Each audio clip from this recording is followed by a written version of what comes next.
Welcome to Garden Sanity. I'm Laura, and I garden in Zone 7, Southern New Jersey.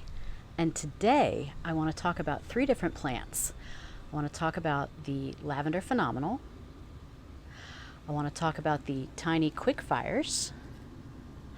And I want to talk about Dusty Miller, in particular, the flowers on Dusty Miller. Yes, this is Dusty Miller. You know, the annual that all of us plant every single year. And it looks more like this, you know, down low as an accompaniment to other annuals or perennials. Well, this year, I decided to do an experiment. First of all, I hadn't really known all my gardening life that Dusty Miller, in certain zones, if it's warm enough, it'll come back as a perennial. So I've always grown it as an annual. And it came back. I had a gardener last year on one of my videos tell me that she was in zone 6, a zone colder than me, and that hers came back. So I thought, well, geez, I got to try that. And it came back wonderfully. I mean, look at it.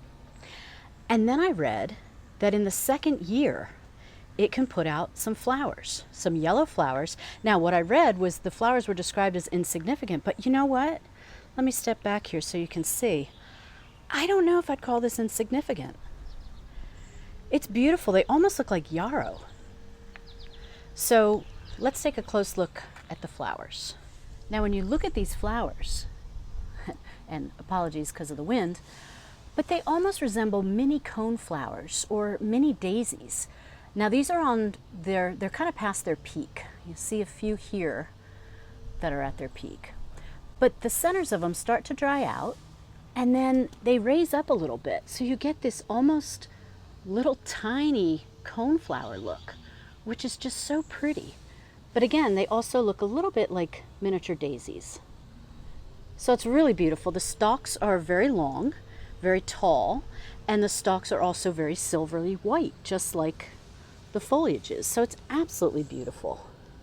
I mean, this is just stunning. I actually don't know if this is a particular variety offhand. I'm going to search through my plant tags. So if I can find it, I'll put it on the screen. So I wanted you to see exactly what the flowers on Dusty Miller look like, because this was new for me, and I don't know if it's new for you. Let me know in the comments if you already grow these for their flowers. They're absolutely beautiful. But since they are almost past their prime, I think I will be cutting them back. And I think I will be cutting the Dusty Miller back and probably dividing it up and transplanting it in different places as well, in part so that we can see the tiny quick fires back here. And I'll get to those in a minute. But next, I want to show you how beautiful the Lavender Phenomenal looks. Now, this is Lavender Phenomenal, a topiary that I did. And I will put a playlist on the screen at the end of this video because you can see the entire history of lavender in this exact spot in my garden. Because it started out with 3 plants. They got overgrown and woody, partly because I wasn't pruning them like I should.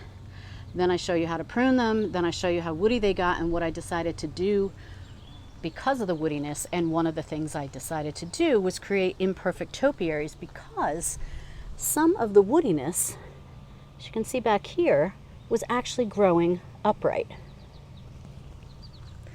Look at these beautiful flowers.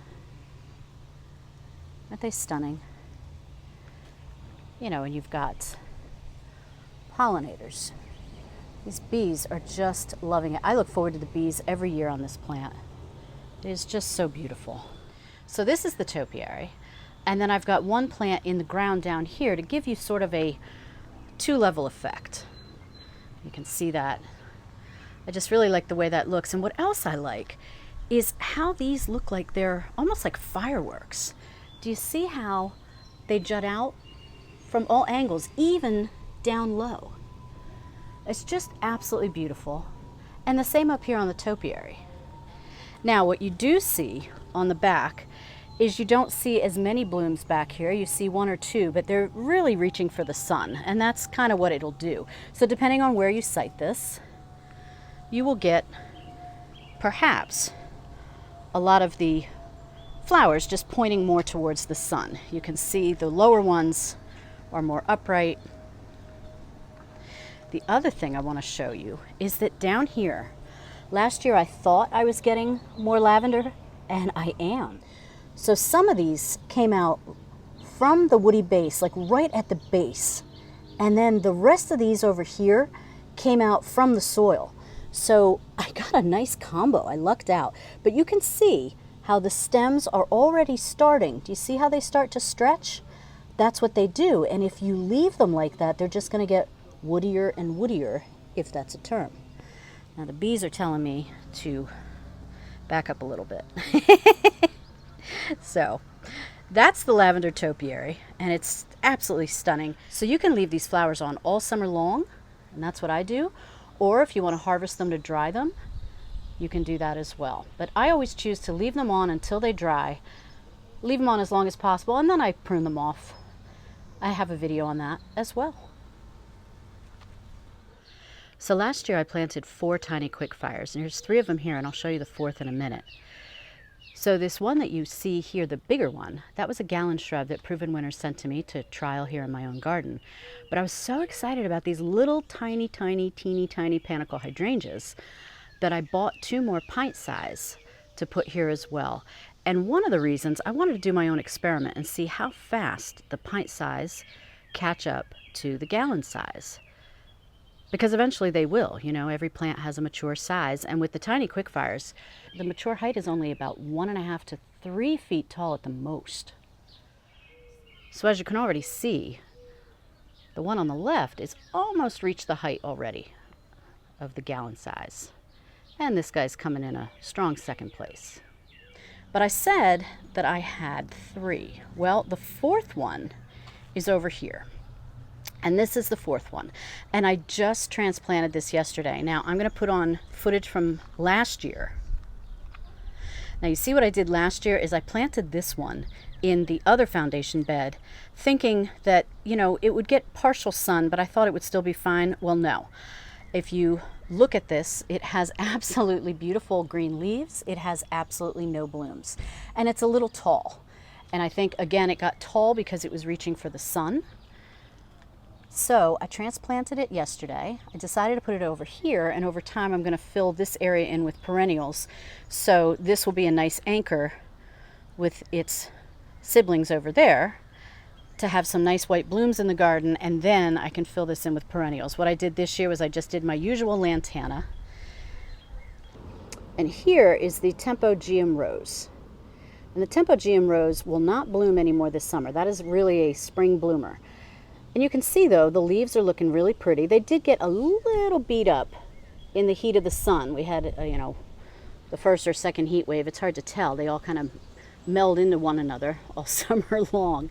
So we got a little bit of some browning on the leaves. But those can easily be clipped off if you don't like them. And so that's nice in front of the tiny quickfire, which hopefully will still get some blooms, being it's only early July.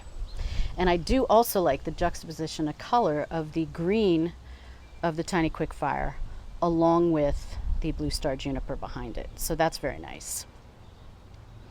Now let's look a little bit more closely at these tiny quickfires. I'm going to step into the garden here. So now I'm on the other side of them because I just wanted to be able to show you what the stems look like. So this is the gallon size of the tiny quickfire. And you can see, hopefully you can see, there's a few little leaves coming out on the very base of those stems. And then if we go over here in between the lavender fronds, you can see that this one, this little pint size, has leaves that go all the way down to the ground. And here's what the buds look like when they're starting out. Look how teeny tiny each individual flower is. And that's what these are. They're individual flowers that all make up what I always like to call a flower head. So that's why when you hear me say flower head, I'm talking about just one of these beautiful balls of flowers. And they start out almost as a conical shape, like this one, before transitioning to a more rounded shape as they grow. And the flowers will develop a pink color over time, and you can see just a hint of it already.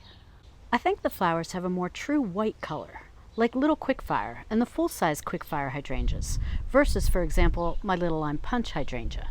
Let's take a look. So this little lime punch has a more lime green look with the flower buds just beginning to open. Oh, hello, Mr. B. I don't want to interrupt his breakfast.